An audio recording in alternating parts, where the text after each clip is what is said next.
following message is transmitted.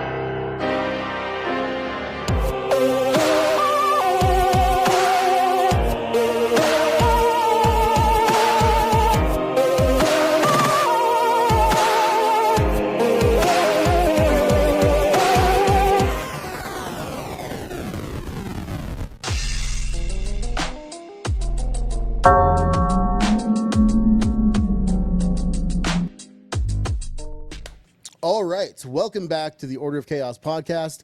Today on the show is longtime friend of the show, Orlee Stewart. Orlee, welcome back. Hi. Hey. Today, so we're talking about succubus and incubus spirits, right? Absolutely. I'm so excited to talk to people about my research.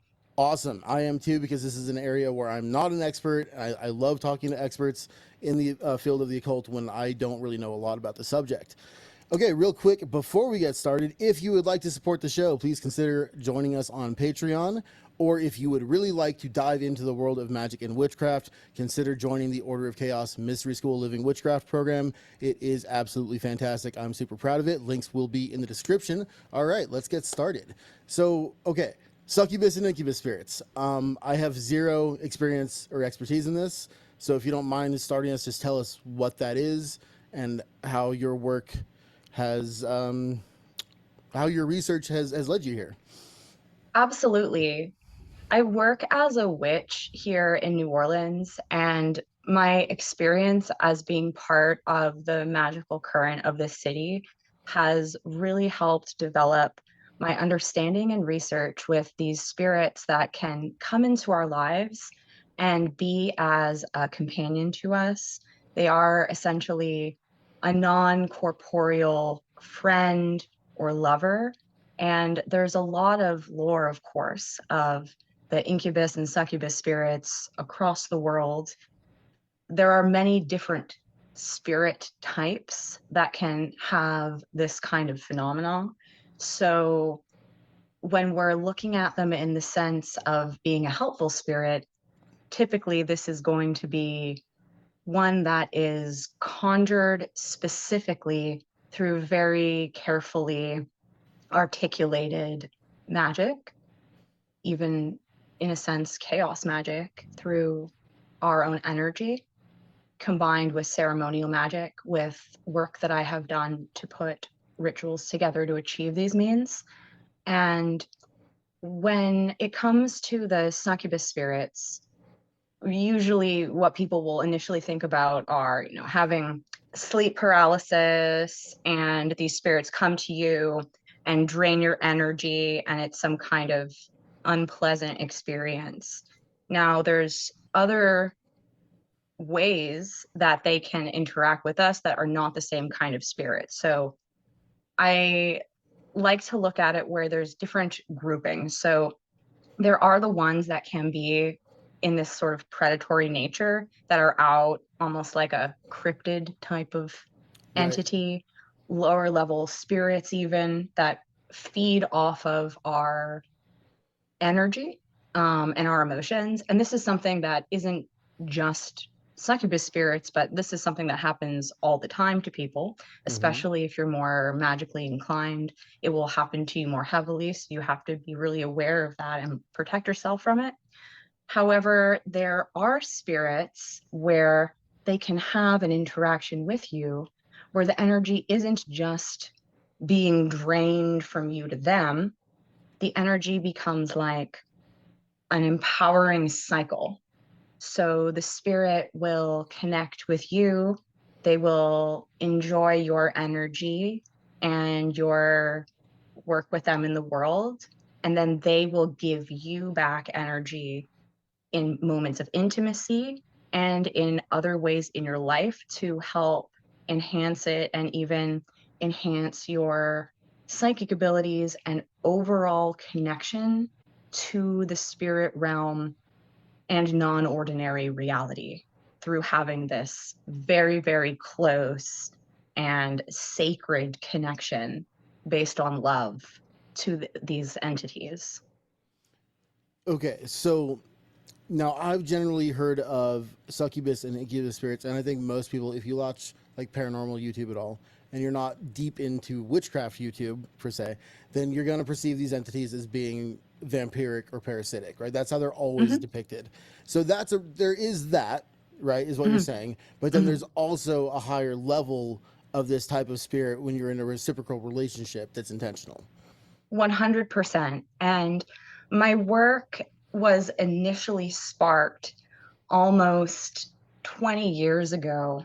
I have been practicing ceremonial magic for an extremely long time, and that's why I think it's very important for me to talk about my research with these spirits, because it is such a popular topic nowadays in contemporary culture. And there are so many different people talking about what I would call ways that are honestly like too easy or quick, misguided on how Mm-hmm. to connect with these spirits, because we are dealing with an epidemic of loneliness in Absolutely. society. Yes. And this is something that is so appealing to people, especially if you're interested in magic. And so I wanted to start sharing the research that I've been doing, because at first it was something that I was only doing privately for my clients, where I would conjure an incubus or succubus spirit for them in rituals. And then I moved it over into making a whole video course that I have on my website that has all of my teachings and methods, because I think it's so important for people to understand how to do this in a way where you are going to be in control over the situation, and in a way that is respectful to the spirits, because Mm-hmm. it's not beginner magic, and it's very serious, and you have to put a lot of your own work into it. And the more that you put into your devotion with the spirits, the more visceral, the more um, you can feel and sense interactions with them in a literal, Yeah. intimate sense, Yes. with alone or even with other people. It will enhance that and those experiences. It's very interesting. And so I have been heavily inspired, because back when I initially started working with demonic evocation, and this was way back long ago, before people were talking about all the different demons and their workings on the internet, this was something that people didn't even want you to talk about. This Right. is like almost 20 years ago. So it was very taboo to even post a picture of your altar, to talk about a Mm-hmm. ritual you did. It was very much a faux pas. Like, it was just simply not done on the forums. The people would really turn their noses up at people sharing this kind of stuff and these materials, because it was such heavily guarded secrets from secret societies, and you would have to Mm-hmm. put in all this work to be able to be taught these things. And I was taught them through secret societies, but with the means of always developing and nourishing my personal freedom. And so eventually I just started putting this material on YouTube 14 years ago, because one of the demons that I evoked fell in love with me and became a spirit companion to me. And it was not just like what often happens to people now, which is a big part of why I wanted to come in and talk, that concerns me quite a bit, is so I was doing very extreme, carefully calculated grimoire magic to Mm-hmm. conjure these spirits, to try to make sure I was definitely contacting these spirits, putting in a lot of time and energy and art and work into these rituals to contact them. So I was definitely sure I was contacting the spirit. But now people, because they know about all the different demons, they'll just think like a demon is coming to them and is starting to be intimate with them or Yeah. something, without ever doing any kind of magic or ritual. And this is actually extremely dangerous, because so many spirits will masquerade as something, Yes. and this is actually what I would call like the modern succubus phenomenon, as opposed to like the lore in, Europe or what have you, right? Right. And this is happening to people, where it will benefit you for a certain period of time, but then things start to really go downhill, and that's because it's not easy to do this. And I want to help empower people to learn how to do this and to protect themselves from the spirits that are going to be some kind of negative vampiric force and mess with your life. And it's not even necessarily like some one spirit that's like going around messing with people. It's like a overall miasmic force of energy that tries to confuse and interrupt people and can take on various forms. So because I had the experience of knowing how strange it was to conjure this demon, the demon being Prince Siri, and this is like, I don't know, 14 years ago. And I had all these really amazing experiences where he was very much in love with me and he protected me in a lot of different situations in my life by helping to repel intimate partners that were not good for me, even to the extent of like making me like actually repulsed by them, making it so if I like would touch them, it would become like painful to me. When we're in love and we're kind of blinding ourselves to problems, the spirits will come through and help us to kind of shake out of that, kick our butts, make us have some sort of other reaction that we can't deny. And this is one of the main things that truly fascinated me about this phenomenon, because not only was the spirit present where I could feel his energy coming to me, being with me, soothing me, loving me, being intimate with me alone, but I also was having direct results of the spirit protecting me, like he really loves me in these different situations and helping to guide me. And so then I got um, familiar with the work of Ida Craddock. And so Ida Craddock was a revolutionary feminist from Victorian times, and she's not very well known. And the women who are the pioneers in Western traditions of this kind of phenomenon of these sexual spirits are pretty obscure, and so that's a huge aspect of my research is learning from their work and sharing that with people and teaching them about it. So that's what we're doing now. So Ida Craddock had encounters with spirits that would be lovers to her, and she wrote about this in her books. She also would write about intimacy, and at the time, this was extremely inappropriate and controversial for a woman, Right. especially a woman who was not married, to write about these things. And she was persecuted by the law, and she even had to live on the run from the law, from writing these books about sexuality, about being intimate with spirits. And it was so extreme that she eventually took her own life. Oh my gosh. Yeah. And so Ida Craddock is a huge inspiration. She has a book called Celestial Bridegrooms, or Heavenly Bridegrooms is the name of the book. Okay. And it's very interesting. In it, she writes of different spirits that were once living people that came to her and were her spiritual partners, and how those spirits taught her things about reality, about mysticism.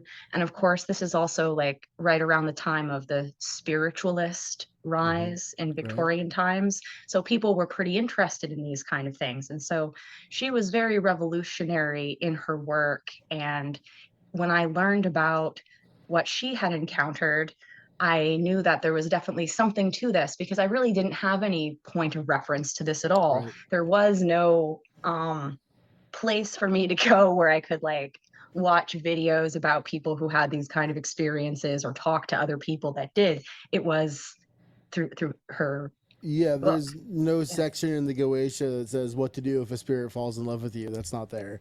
Yeah, exactly. All I really had was Death Note, and that's not a very good reference to Good show though. like know what to do. Yeah. So yeah. And so Ida Craddock is a huge inspiration because she gets onto the key point of all of this behind everything that I'm doing, all my research and work, is to let people know that these spirits are not just simply a plaything. They are not just a Right. friend. They are not just a lover. But by having such a close intimacy to these spirits, they will give us access to alternate dimensions Mm-hmm. and overall help us break out of everything that reality is trying to trap us into through our interactions with them. Totally. And Okay. yeah. That's all very fascinating. There's a lot. I'm gonna have a lot of questions that come from everything you just said. So, so my first question is: are these spirits? You said some for Ida Mhm. were previously in a human body, but your Yeah. experience was with one of the goetic spirits, Mhm. right? Now, so is are you always conjuring a pre-existing spirit, or is there an element of like servitors or egregor type spirits involved in this as well?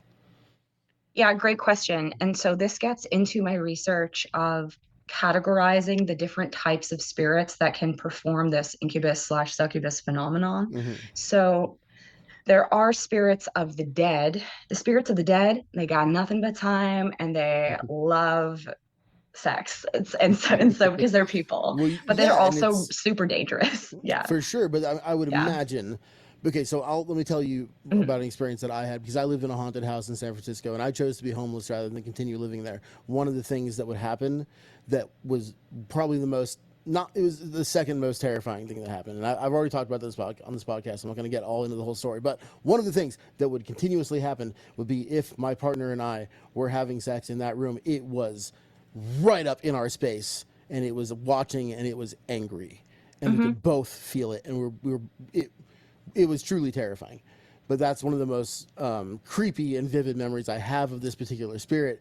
Of any time we were being intimate, it was like seething with rage, and very very very close to us. Like, I mean, 3 inches from us. Wow. So when it comes to the dead, that kind of energy will definitely get a response from them and they will feed off of it in some way. And then Yeah. also making you feel those emotions is also part of how that can be something they feed upon. If we look at, for example, the differences between a demonically conjured succubus, and when I say succubus, like let it be known, I mean incubus and succubus, and also that I mean that like these are non-corporeal entities. They don't actually like have a gender, so they take Right. on the form of what you want. Okay, so I'm just using terminology that people know what I'm talking about. Um, the dead have the energy of the living people, and they can give us these benefits, but it is very, very dangerous because typically what they will do is try to drag that person down to death to be with them. And this is something that we could even see with Idocratic, right? Um, the dead can become even more like demonic as you experience, which I like to call the feral dead, Yeah. where they have transformed from being a regular dead spirit through time, weird things happening, them Hmm. becoming twisted with rage or loneliness Right. into something else that becomes even more powerful, different forms, which is what you were experiencing. Definitely. Yeah. Yeah. And it's very risky when you work with the dead. So you have to be a lot more careful with what you're doing and do a lot more things like cleansing yourself on a Hmm. regular basis and making sure that the dead are not just feeding off of your energy without it being something in your control. So if you are doing that, you would definitely want to have a very serious practice in necromancy. Yeah. And so that leads me into the other woman from history that is such a huge inspiration to my work, especially because of living in New Orleans, which is Layla Wendell, who ran Westgate, the House of Death, which was the art and necromancy museum here in New Orleans. She passed away a few years ago, and I have been preserving her books, and I run the Westgate Memorial Archive here, where I've been collecting as much of her work as possible, because since she passed away, it's very hard to find, and it was very important work that was done. And so you can also find the memorial Instagram that my friend Co Crow, and I've been helping send her some pictures for it. It's Westgate _ legacy Okay. on Instagram. We will So you link that can, in the description of the episode for sure. thank you. Awesome. Yeah, it's really important for people to learn from Layla's work here in New Orleans. And so she was known as being a necrophiliac, and it was actually really nuanced and not what people actually think, because her work was all about having such a deep, passionate love for the dead that she would lay in the tombs with the corpses Oh, I see. and be intimate with the spirits of the dead. And they gave her amazing visions and helped her to learn about non-linear time and alternate realities. Right. And her work is absolutely so important. A lot of people really got sidetracked by the idea of the necrophilia part of it, and kind of just think it's some sort of, horror type of thing. But it really wasn't like that for her. She had such a deep love and respect for the dead that she would never do anything to desecrate a body in any way. Yeah. And sharing her messages is one of the most important things that I'm doing right now, because ever since I came here, her spirit came to me and basically put me to work helping share her message since she passed away, and helping to teach people about how they can have experiences with the spirits of the dead. She was in an intimate relationship with Azrael, the angel of death, and wrote some of the most beautiful work ever. Her main book is called Our Name is Melancholy. And the reason why it's called that is because Azrael, as the angel of death, bears the pain of that for everyone in the world. And so for those of us that become part of the death current, we'll feel that pain. And it's heavy, but it's also beautiful. And the purpose really is to help people. And that's why Layla made Westgate. It was a place where people could come here in New Orleans and enjoy the artwork and learn about death and not be afraid of death and dying, because of learning about how reality wasn't what we think. Right. And so since it closed, it's been something that's been really important for me to teach people about. All right, so let me just go ahead and ask the hard question here that I think everyone's gonna be wanting to ask. Now, her reputation as a necrophiliac, was she engaged in any kind of physical activity with the bodies? No, that's the thing. That- She right. she wasn't. Yeah, she Yeah. would lay, like, it's super weird for people to understand this idea of somebody who would want to lay in a casket with a corpse and So love that's and not hold it. necrophilia, though. Right? Yeah, it's Necrophilia is physical activity yeah. with a person's body, and it just seems to me like this is just another thing, right? Where you have the spiritual community on the internet, right? Which is a tremendous amount of it is narcissistic new age nonsense, and then there's other layers. And I wanted to also kind of jump back real quick and acknowledge you as like one of the OGs of witchcraft on YouTube, and Thank you. bringing this into the world and talking about it in a serious way. So you know, like for example, blood magic, which is so incredibly important to my practice, but there's a million people out there saying it's evil and demonic. Well, okay, you're in this realm, but you're perpetuating Christian ideas. What are you doing, right? And I understand why people are creeped out by that, but it's also, we as a culture have an incredibly negative view of death, and it's ridiculous. It's silly. Yes. Right? Like death, it's funny because it's the one thing that's guaranteed for everybody, and yet we treat it like it's the ultimate evil that we must avoid. You can't avoid it. It's going to happen. It's a guarantee. So having a positive relationship with death is so important. This is something that witches understand, that non-witches maybe don't understand or associate with something evil or creepy, but it doesn't sound to me like that's what she was doing, because necrophilia is sexual interaction with a dead body, not what she was doing. I mean, she would Different have things. she had sex with ghosts Yeah. next to a skeleton, like with the holding the skeleton in her arms, but she wasn't like dead. She was super about protecting the dead and not desecrating it in any way. Right. In any way. And so that's very, very important. And that is also a huge aspect of why her spirit came to me so strongly here, because it is so that her work is clearly like so similar to what I do.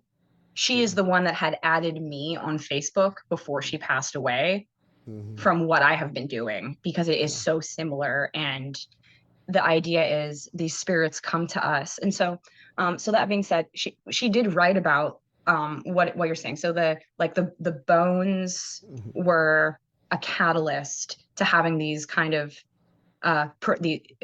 intimacies, right? But it wasn't a physical thing. People get really caught up in thinking it's some sort of like physical thing when it's not. It's a spiritual thing. It's also a non-corporeal thing. It's also something that's outside of ordinary reality.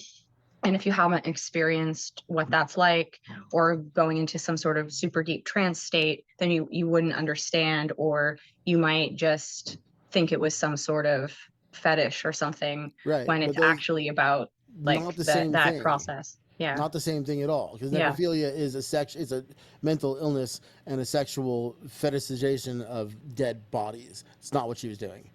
Yeah, Totally exactly. fucking different. Yeah. So it's just another area of people judging and misunderstanding witchcraft. They Yeah, don't and get I what mean, it like, is. you can call it necrophilia because she is having sex with the spirit, like the spirits of the dead, and Sure. but that's with bones around, but that's not the same. It's not the same. It's not like, it's very respectful. That's the idea. And this is something that I think like would be less weird in other societies where it's more normal to be around the dead. Yes. Yeah. I mean, in other societies, non-Western societies have a much more positive relationship with death. And that's all this really is a much more positive relationship with death, which is something we desperately need. I'm not advocating for people to go out and lay with dead bodies. That's sort of, it's still it's very dangerous, much, like, actually. dangerous, You could get a disease. Don't do that. I'll tell you right now, don't do that. I'm not telling people to do that. Yeah.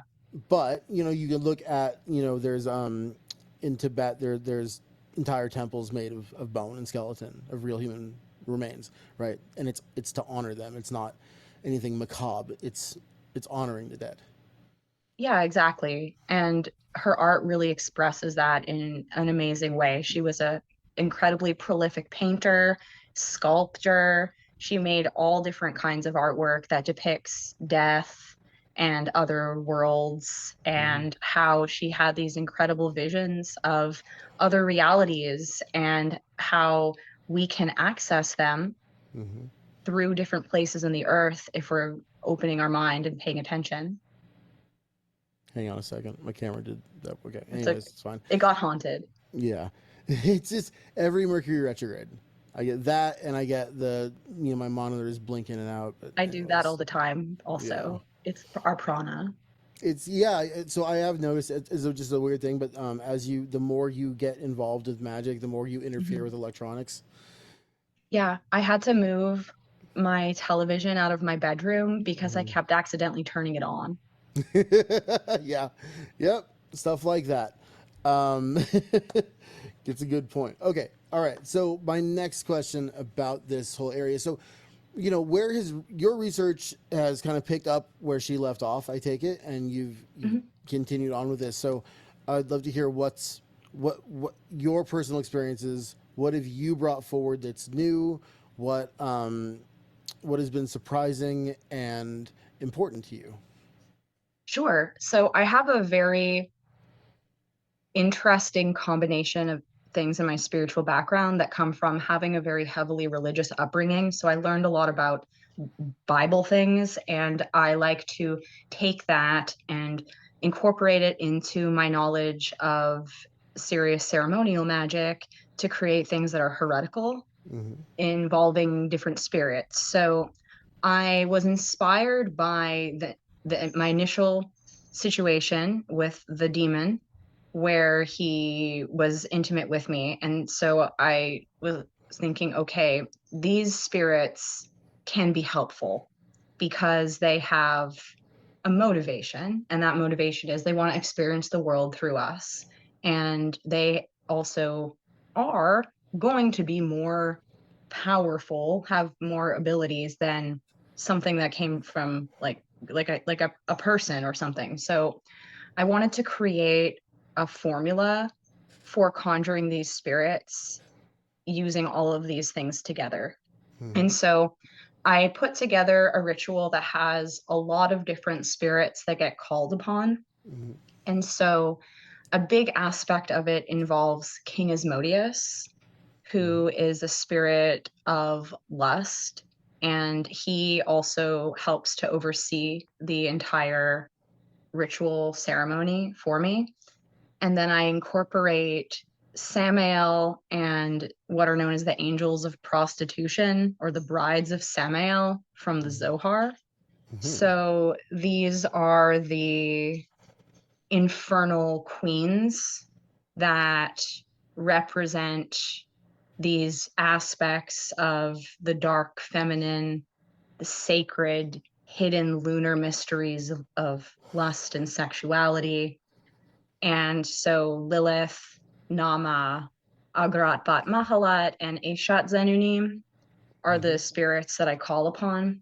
And I put together a rite where I use elements from the Zohar that I take and incorporate into ceremonial magic in a very blasphemous way Mm-hmm. because it's not supposed to be used by that. But I like to find the earliest mentions of these demons, spirits, what have you, in biblical scripture, um, and use that in my spell because I feel like, okay, that's like the source code to this. It came from Right. this, even if it isn't something that the way that it's depicted in that book is how I see it, that doesn't matter. Like when I use the passages about Lilith, that's not how I personally feel about Lilith, but I am using that to evoke this source energy and then Right. combining it with things that I've written myself Mm-hmm. into a very elaborate ritual where I make a magic circle out of the different angels of prostitution's names and I give offerings to every one of them. And then after that, I conjure King Asmodeus and ask him to help with a rite as well. And it's a very beautiful ritual. And then I ask for them to essentially bring forth a spirit. So it's like a creation of the spirit. It's not a Right. spirit that was ever something before. Right. So it's the creation of a Mhm. servitor, Yeah, essentially through ritual yeah. magic. But this is, and I want to make this clear to anyone who's listening. What you're describing is, in my opinion, this is magic at its finest. Right. You're taking elements of ritual magic, you're personalizing it, you're combining it with the feeling that you want to generate, and with the correct symbolism for you. And you've done your research, right? You're hitting all the key elements of what makes magic both personal and powerful, and that's what it right? This is the way it's done. So this is a very Thank you. cool Thank description. you. Yeah. I also think it's really important just to bring it back to what I was talking about before, where the reason why I wanted to teach people about this Mm-hmm. and share this work is because if you try to go about doing something like literally conjuring a spiritual being to be with you at all times and be your lover and companion and guide, you really don't want to be half-assing that. You don't want to be just No. doing it in a Yeah. simple way. Like, I couldn't imagine someone hearing what I just said and then just putting something together based Right. on what I just Yeah, said don't do and that. thinking it's going to do what I'm doing. And No. there's a reason why my rights have so much details, not because I'm trying to gatekeep, but because I'm literally trying to stop people from hurting Yeah, themselves because you've done by the doing yeah, research. You yeah. know, you've put it all together. It takes years of time and effort to learn to do these things effectively and correctly. And then to transmit that to others can be quite difficult. And a lot of times you have to tell them, go read these 15 books and spend 3 years practicing, and then we could talk about it, right? Yeah, or yeah. or follow my instructions to a T. Right. The course is something where when you're learning it through my methods, there are places where it's like, okay, now you're going to need to learn about this. Right. And Yeah. then you have to go off on your own and do work because it's not possible for me to give people every single skill that I have learned and developed over the past 20 years to be able to do what I'm doing. And the reason why I wanted to share it is because I've already been doing it for people for a long time. I Mhm. know that it works. I know the long-term effects of these kind of spells because that's one of the main things too. People don't realize that something might work for like a given period of time, but then after a couple years, it's gonna really, really change things.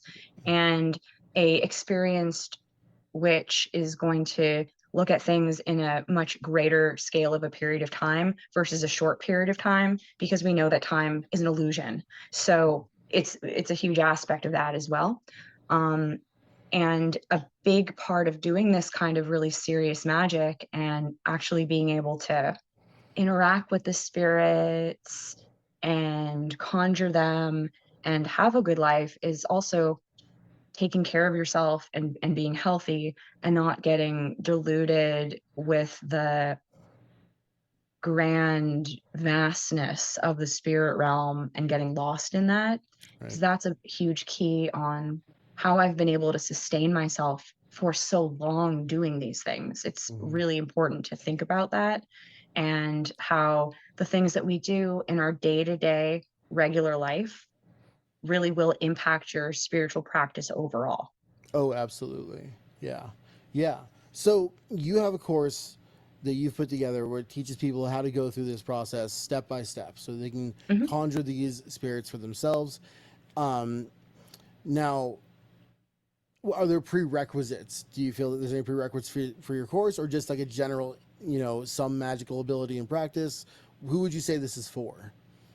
Yeah, so anyone who wants to just be curious and learn about what this even is without even wanting to do it Mm-hmm. could take the course Mm-hmm. for just to satisfy the thirst of curiosity, because Yeah. there's lesson and ritual. It's a combination of Right. learning about things. My research, I go much deeper into the different categories of incubus and succubus spirits and dealing with them and their phenomenon.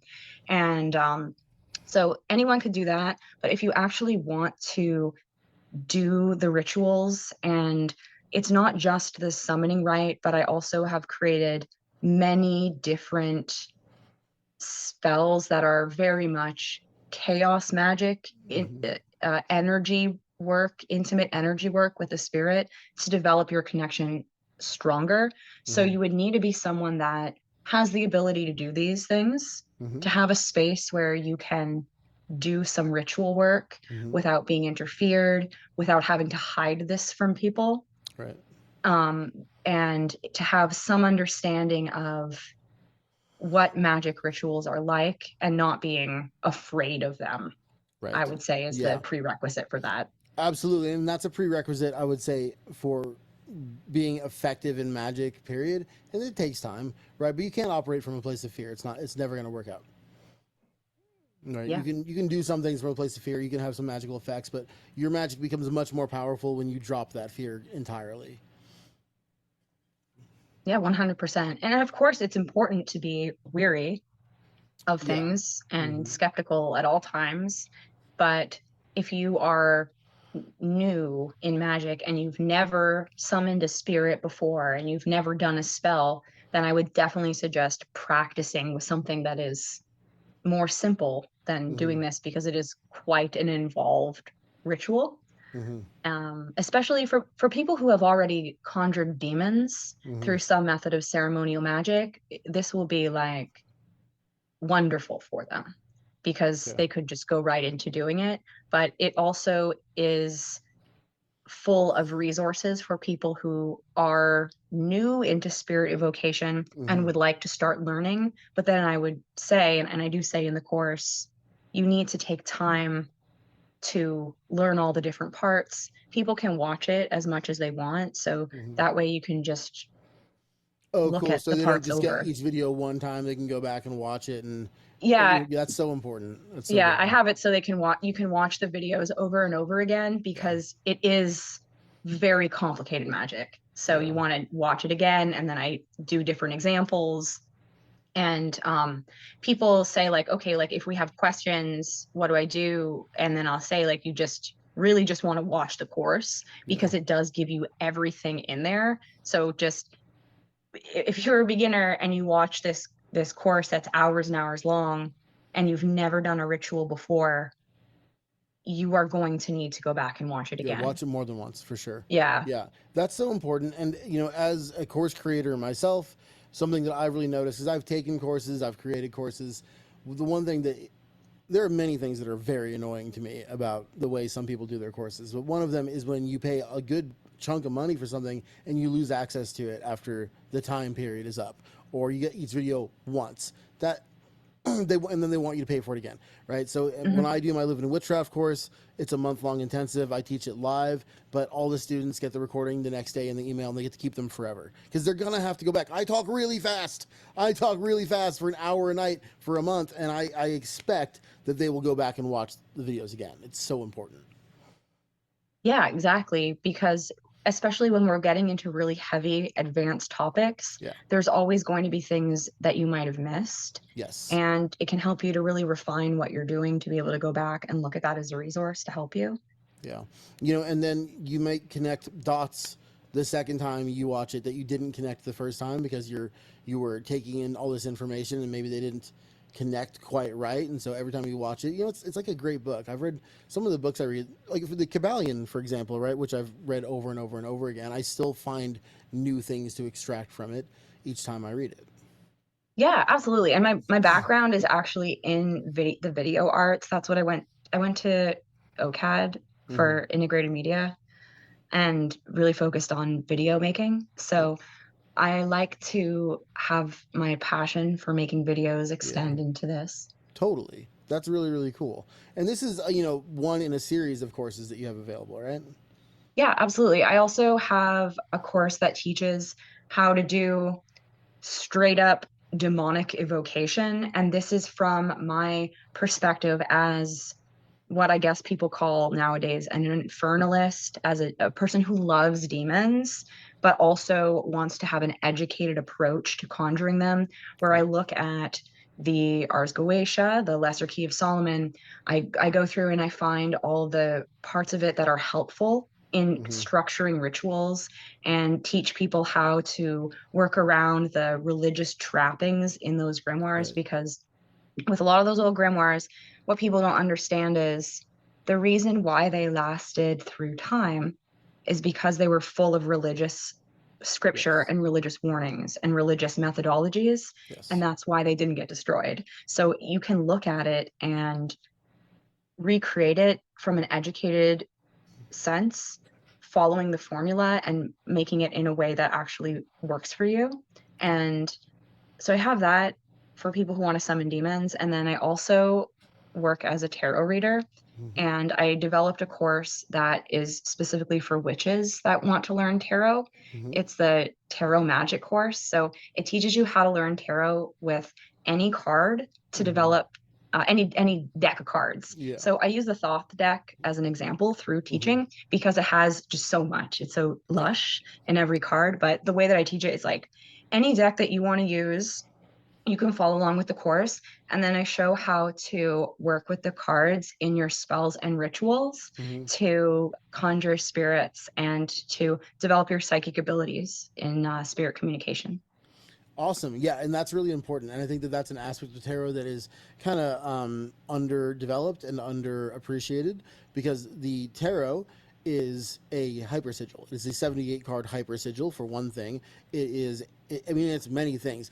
Every card can be a spell. It's a complete spell on its own. You could literally, from a chaos magic point of view, just set the damn thing on your altar and walk away, and it'll have an effect, right? Because it's an Mhm. archetype. Every card, not just the major arcana, the minor arcana, the court cards, everything have each card has a very particular energy, and you can evoke that energy by using the cards instead of it through divination, through manifestation. And they're amazing for Mhm. that, because you don't have to create anything. It's already done for you and already very powerful. Yeah, absolutely. The cards are portals to worlds. That's what I Yes. like to think of it as. Um, Yeah, totally. In fact, I just realized I should be doing some of that. I just gave myself an idea for a situation that I have, where in oh, which I would want to awesome. do Oh, some that's magic. amazing. That's exactly the right thing to do. In fact, I have a particular deck. So I really love this deck right here, which is it's called the Vintage Tarot, and it's just a Mhm. Rider Waite Smith deck with the colors slightly altered so they're not so yellow, Cool. as they are with Mhm. the original RWS, which is just more appealing to me visually. But I have multiple copies of this deck because I'll use it for magic, and sometimes the card ends up getting destroyed, in the process. So I've got one for divination, and then I'll kind of purchase this deck like once every 6 months or so, because I'll need it again. It's really really good for that. Now, if it's, I would probably say don't do that with a deck that is really sacred to you in terms of divination. Might have them be separate, but that's personal. That's up to the practitioner. Yeah, I've had the same deck that I use for readings for people since I was 18 years old, Wow. and it has fallen apart quite a bit, and the cards are all bent, Yeah. but it has such strong energy that I Hmm. can't part with it for the one that I Totally. use for my readings. Totally, yeah, because you build up such a buildup of psychic energy with the relationship to that deck, right? And you know how it responds to you, and how you know it like you know a person. And this is what I always tell people about tarot: treat your decks like they are people. Like, this is a good friend, and you know how to talk to this friend, right? Like, this deck, Mhm. which is one of my favorites, it is totally, totally, completely different from, this is one of my newer decks, which I love, the Marigold Tarot, right? But they're not similar at all. Yeah. It's like, your friend who's a Scorpio versus your friend who's an Aquarius. Right, exactly. Yeah. Exactly. They all have their own energies, even different copies of the same actual deck. Mm-hmm. Yeah. Will have a different energy to it. And I think there's something really special in that. We don't have to keep all of our things in a pristine mint condition under No. glass to be kept for 100 years. We need to live and enjoy them. And that's one of Yeah. the things that I really learned a lot from preserving Layla Wendell's books, which is that I wanted to be able to read them, not just preserve them. So that's important to read them, even though they're very old, falling apart zines from the 90s. Mm-hmm. It's important to read about it so I can tell people what she wrote instead of just keeping it in mint condition because it's expensive. Yeah, and there's the information is what's important in my opinion. Mhm. I'm not the type of person to hold on to physical items and say, like, this is so precious to me, I'm gonna keep it in a glass container. You know, I would do that with, like, I used to have a really cool comic book collection, but it got destroyed anyway. But I think life is to be lived and things are to be touched. And there's a lot of ways you could preserve the information. You could type it up. You could take photos of each page. Whatever you got to do to preserve the original information. I think that's important. But then, it's useless to anybody if it's in a glass case. Yeah, just like with the tarot cards, my Mhm. deck is super bent in the middle. Yeah. I don't know what card is, it doesn't change me knowing like what cards are going to come up, but the physical energy of my body that went Yeah. into that from shuffling it so many times, Yeah. that has what's changed that object. That's my literal energy that's made it unperfect. And I think that's really beautiful. I totally agree, and I think that you can't be really effective in magic without having that understanding and that visceral connection to your magic. Right. This is again why it's so important for me when I create a sigil or a binder, and I always put my blood on it, always 100% of the time. It's very important to me. It's a very important part of my ritual. It's about making that not just touching the thing, but creating a real physical connection with it. Yeah, absolutely. And we can even see that as something that you could take even further. So when it comes to the spirit companions, they can even go into people in your Mm-hmm. life. So they Yep. can bring people into your life. They can become part of your intimate situations. They can help to influence people. It isn't something that is just um, non corporeal, but it Right. actually can become part of the physical world. And a big part of that is giving them a space to exist in your physical reality, maybe through a talisman, maybe through some sort of box or object, through some sort of creative means. But we, through our energy, charge these things, these objects, and make them into a portal to something sacred through our intent. Okay, now that leads me to my Mhm. next question. Now, do you believe, have you experienced that these incubus and succubus spirits can also present themselves in physical form? Well, just as any demon can, where it's going to be in primarily in the mind's eye, or you see them as some sort of specter type entity, you could see them around you, not in a concrete person like it's some kind of movie or something. If they are going to be in a flesh and blood form, it would be them coming into a person that you were being intimate with, for example, and helping Mm-hmm. your situation in that regard. Or it would be you through your witch sight being able to see them.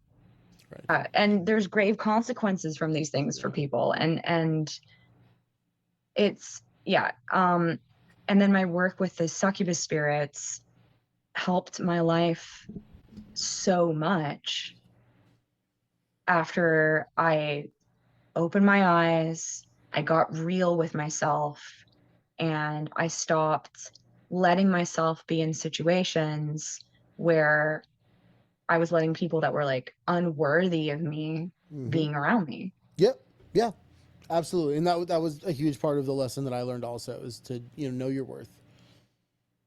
Yeah, they And really will do that. Like they people get worried about the spirits becoming jealous of mhm. your relationships, and I've heard these kind of horror stories happen from clients who have hired other practitioners to conjure some spirit to be their spirit companion, and then that spirit gets all jealous and there's all kinds of terrible situations. This is not what happens with the work that I do. I don't know what other people are doing. I don't know what kind of wackadoodle things people are doing. People don't have the same experiences as me. They don't have the same background as me. I'm not trying to say that I think I am better than people. I'm trying to say I have a ton of experience. I've been doing this for almost 20 years, Yeah. and I know what is risky, and I know what makes sense and has a formula proven through the methods of science of spirit conjuration that actually helps people. So you hear about these stories, and those aren't the kind of, that's not a helpful that's not, then that wasn't a helpful spirit that was conjured for you. If it's someone that's actually good for you in your life, your spirits are going to make your relationship good. Exactly. And that is so important. So one of the things I think is crucial to having successful relationships with reality, and reality being the overarching thing that encompasses all these different spirits, right? And I always like to tell people also that the spirit realm is just as full of life as the ocean. It's like the ocean, right? There's sharks and there's beautiful fish. There's all kinds of everything and every kind of energy out there, right? But when you have these relationships with spirits who are truly guiding or looking after you in any way, then when something doesn't work out for you, don't get mad. Say thank you. Because it wasn't supposed to work out. It was probably a bad idea. If the universe keeps putting speed bumps in your way, it's because you're going the wrong fucking direction. When you're going the right direction, Spirit will open doors for you. If Spirit keeps closing doors, it's because you're going the wrong way. Yeah, exactly. And people like to think they know what's best for themselves, but very often we don't, because Hold we're on. being conditioned into making choices that are not actually what's best for ourselves at all. Exactly. Right? And Spirit doesn't care what you want necessarily. Some spirits do. But the spirits who are truly looking out for you, they care about what's truly best for you, what's going to be the best possible outcome for you, and aligns with your spirit, not just with what you say you want in that moment. Yeah, exactly. Okay, so if people want to get a hold of you and they want to take your course, how do they do that? Sure. My course and all my other spiritual courses and services are on my website, motherofabominations.com. Link in description. Thank you. And my channel is called Cyber Witch. Yeah, I really liked the change you made in your new. Thank I mean, you. it's not new. I know it's been some time. I have a terrible sense of time. It's been a while since you made that change, but it's still new to me. It's very cool, and I like your new your introduction. It's Oh, awesome. thank you. Thank you. Yeah, I really appreciate that. yeah, It's been and thank 14 you. years on YouTube, so Yeah, I mean, yeah, thank you for all the work you've done in bringing this forward and putting it in the public eye. I think it's thank you. incredible, and you've helped create. I mean, YouTube has a giant witchcraft niche now, and you were one of the first people helping to create that. Yeah, I So was, and it wasn't easy. I had a lot of people try to stop me. So yeah, I appreciate that it's become some whole thing now. It's like amazing. it really is. It's amazing because, and gosh, this is a whole other talk we could have. I was just talking to my students about this last night.